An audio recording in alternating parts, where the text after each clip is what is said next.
ಸಮಸ್ತ ನಾಡಿನ ಜನತೆಗೆ ನಮ್ಮ ಹಳ್ಳಿ ಸುದ್ದಿ ಯೂಟ್ಯೂಬ್ ಚಾನಲ್ಗೆ ಆತ್ಮೀಯವಾದ ಸ್ವಾಗತ.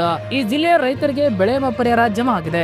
ಹಾಗೆ PM ಕಿಸಾನ್ ಯೋಜನೆಯ ಹಣದ ಹೆಚ್ಚಳ ಬಗ್ಗೆ ಕೂಡ ಇಲ್ಲಿ ನಾನು ತಿಳಿಸ್ಕೊಡ್ತಾ ಹೋಗ್ತೀನಿ. ಹಾಗೆ ಇನ್ನೂ ಕೂಡ ಯಾರಿಗೆಲ್ಲ ಬೆಳೆ ಹಣ ಜಮಾ ಆಗಿಲ್ಲ ಅವರು ಯಾವೆಲ್ಲ ಕೆಲಸವನ್ನ ಮಾಡಿದ್ರೆ ಜಮಾ ಆಗುತ್ತೆ, ಹಾಗೆ ಯಾವೆಲ್ಲ ಜಿಲ್ಲೆಗೆ ಬೆಳೆ ಹಣ ಬಾಕಿ ಇದೆ, ಇನ್ನು ಬಾಕಿ ಉಳಿದ ಜಿಲ್ಲೆಗೆ ಯಾವಾಗ ಜಮಾ ಆಗಲಿದೆ ಎಲ್ಲವನ್ನು ಕೂಡ ನಾನು ತಿಳಿಸ್ಕೊಡ್ತಾ ಹೋಗ್ತೀನಿ. ಹಾಗೆ ಪ್ರತಿ ಹೆಕ್ಟರ್ಗೆ 18,000 ರೂಪಾಯಿ ಬೆಳೆ ಪರಿಹಾರ ಸಿಗಲೆಂದು ತಿಳಿಸಲಾಗಿದೆ. ಬನ್ನಿ ಹಾಗಾದ್ರೆ ಈ ಎಲ್ಲಾ ವಿಷಯನ ನೋಡ್ತಾ ಹೋಗೋಣ. ಸೊ ದಯವಿಟ್ಟು ವಿಡಿಯೋನ ಸ್ಕಿಪ್ ಮಾಡದೆ ಸಂಪೂರ್ಣವಾಗಿ ನೋಡಿ. ನಮಸ್ಕಾರ ರೈತ ಬಾಂಧವರೇ, ಇವತ್ತಿನ ಈ ವಿಶೇಷ ಕೃಷಿ ಸುದ್ದಿಗಳಿಗೆ ತಮ್ಮೆಲ್ಲರೂ ಕೂಡ ಆತ್ಮೀಯವಾದ ಸ್ವಾಗತ. ರೈತ ಅಂದ್ರೆ ದೇಶದ ಬೆನ್ನೆಲುಬು ಅಂತಾರೆ, ಆದ್ರೆ ಅದೇ ಬೆನ್ನೆಲುಬಿಗೆ ಪೆಟ್ಟು ಬಿದ್ರೆ ಹೌದು ಎಂದು ನಾವು ರಾಜ್ಯದ ರೈತರ ಒಂದು ಗಂಭೀರ ಸಮಸ್ಯೆ ಮತ್ತು ಕೇಂದ್ರ ಸರ್ಕಾರದಿಂದ ಸಿಗಲಿರುವ ಒಂದು ಸಿಹಿ ಸುದ್ದಿ ಬಗ್ಗೆ ಇಲ್ಲಿ ಚರ್ಚೆ ಮಾಡಲಿದ್ದೇವೆ. ಅದಕ್ಕೂ ಮೊದಲು ನಿಮ್ಮ ಜಿಲ್ಲೆ ಯಾವುದು ಎಂಬುದನ್ನು ನಮ್ಮ ಕಾಮೆಂಟ್ ಬಾಕ್ಸ್ ಅಲ್ಲಿ ತಿಳಿಸಿ.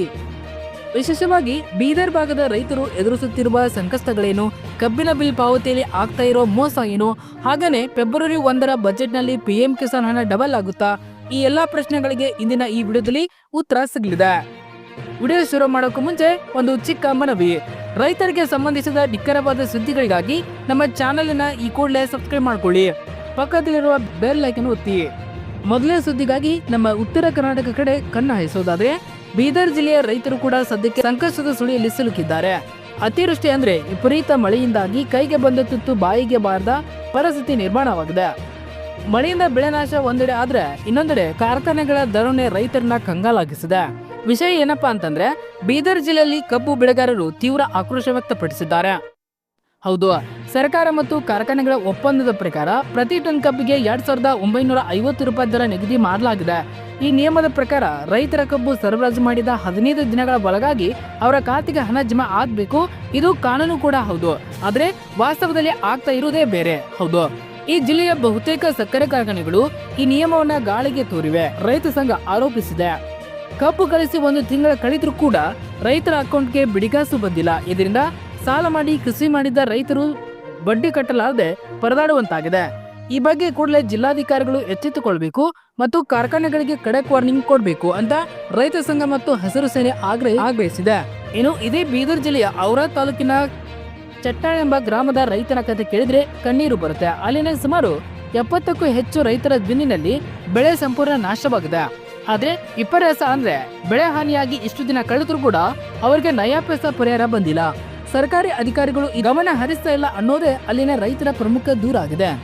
ಇದರ ಜೊತೆಗೆ ಇನ್ನೊಂದು ದೊಡ್ಡ ಸಮಸ್ಯೆ ಏನಪ್ಪಾ ಅಂತಂದ್ರೆ ಕಬ್ಬು ಕಟಾವು ಗ್ಯಾಂಗ್ಗಳ ಕೊರತೆ. ಹೌದು, ಬೆಳೆದು ನಿಂತ ಕಬ್ಬನ್ನ ಕಡಿಯೋಕೆ ಆಳುಗಳು ಸಿಗ್ತಾ ಇಲ್ಲ. ಇದರಿಂದ ಕಬ್ಬು ಹೊಲದಲ್ಲೇ ಒಣಗುವ ಭೀತಿ ಎದುರಾಗಿದೆ. ಇನ್ನೊಂದು ಮುಖ್ಯವಾದ ಬೇಡಿಕೆ ಅಂತಂದ್ರೆ, ನಮ್ಮ ರಾಜ್ಯದ ರೈತರ ಹಿತ ಕಾಪಾಡಲು ಮಹಾರಾಷ್ಟ್ರದಿಂದ ಬರುವ ಕಬ್ಬಿನ ಮೇಲೆ ನಿರ್ಬಂಧ ಹೇರಬೇಕು. ಹೊರರಾಜ್ಯದ ಕಬ್ಬು ಬಂದ್ರೆ ಸ್ಥಳೀಯ ರೈತರಿಗೆ ಬೆಲೆ ಸಿಗಲ್ಲ ಅನ್ನೋದು ಇವರ ವಾದ. ಹಾಗೇನೆ APMCಗಳಲ್ಲಿ ನಡೆಯುತ್ತಿರುವ ಅಕ್ರಮ ಕಡತ ವಿಲೇವಾರಿ ಮತ್ತು ಕಮಿಷನ್ದೊಂದಿಗೆ ಕಡಿವಾಣ ಹಾಕಲೇಬೇಕು ಎಂದು ರೈತರು ಪಟ್ಟು ಹಿಡಿದಿದ್ದಾರೆ.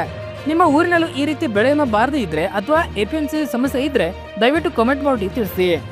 ಈಗ ರಾಜ್ಯದಿಂದ ನೇರವಾಗಿ ದೆಹಲಿ ಕಡೆಗೆ ಹೋಗೋಣ. ಇನ್ನೇನು ಕೆಲವೇ ದಿನಗಳಲ್ಲಿ ಅಂದ್ರೆ ಫೆಬ್ರವರಿ 1ರಂದು ಕೇಂದ್ರ ಸರ್ಕಾರ ತನ್ನ ಮಹತ್ವದ ಬಜೆಟ್ ಮಂಡನೆ ಮಾಡಲಿದೆ.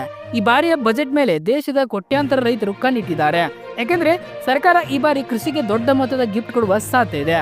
ಒಂದು ಅಂಕಿಅಂಶದ ಪ್ರಕಾರ 2013 ಮತ್ತು 14ನೇ ಸಾಲಿನಲ್ಲಿ ಕೃಷಿ ಕ್ಷೇತ್ರಕ್ಕೆ ಮೀಸಲಿಟ್ಟಿದ್ದು ಕೇವಲ 21,931 ಕೋಟಿ ರೂಪಾಯಿ ಮಾತ್ರ. ಆದ್ರೆ ಕಳೆದ ವರ್ಷ ಅಂದ್ರೆ 2025 ಮತ್ತು 26ನೇ ಸಾಲಿನಲ್ಲಿ ಇದು ಬರೋಬ್ಬರಿ 1.27 ಲಕ್ಷ ಕೋಟಿ ರೂಪಾಯಿಗೆ ಏರಿಕೆ ಆಗಿತ್ತು.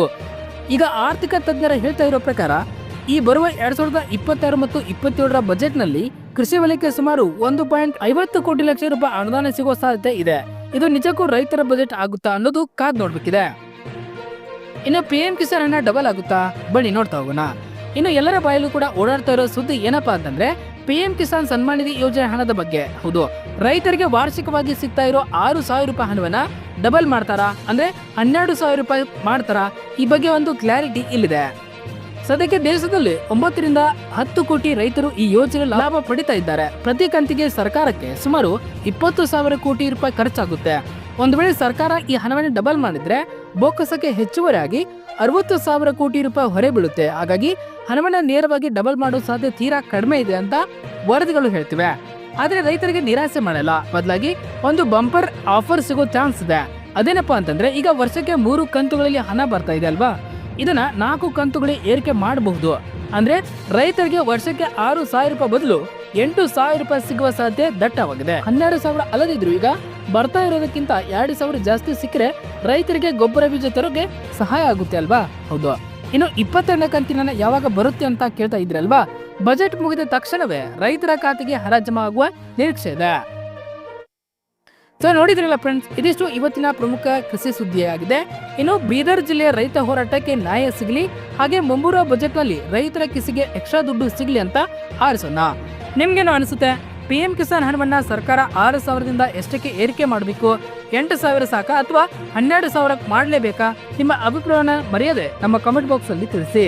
ಇನ್ನು ಬೆಳೆ ಹಾನಿ ಜಮಾ ಆಗುತ್ತಿರುವ ಜಿಲ್ಲೆಗಳನ್ನ ನೋಡೋದಾದ್ರೆ ಮೊದಲಾಗಿ ಕಲಬುರಗಿ. ಹೌದು, ಕಲಬುರಗಿ ಜಿಲ್ಲೆ ರೈತರಿಗೆ ಅತಿ ಹೆಚ್ಚು ಮೊತ್ತ ಅಂದ್ರೆ ಸುಮಾರು 667 ಕೋಟಿ ರೂಪಾಯಿ ಪರಿಹಾರ ಬಿಡುಗಡೆ ಸರ್ಕಾರ ಅನುಮೋದನೆ ನೀಡಿದೆ.